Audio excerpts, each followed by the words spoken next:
Аз ли съм лудата в случая, не знам. Обаче фактът е, че все още ходя по тениска навън, но вече приемам коледни поръчки. Здравейте, приятели! Аз съм Ани и изработвам мини вселени в орехова черупка на Анистик. Най-специалният подарък, който можеш да намериш по телхата.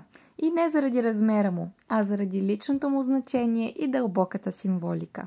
Въпреки че отказвам да приема, че вече не е лято, Коледа си чука на вратата. И истината е, че за всяко едно ръчно изработено персонализирано творение се изисква много време и търпение за постигането на един магичен краен резултат.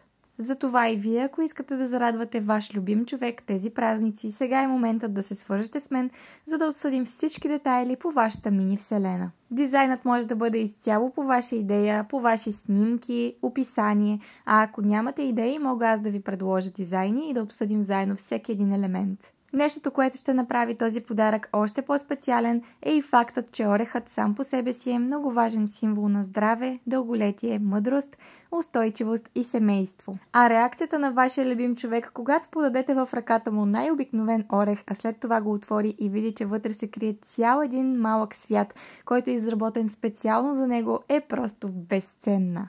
А най-важната задача на всяка една мини вселена е да напомня на своя притежател, че красотата се крие в малките неща. Нямам търпение да обсъдим и вашия малък свят.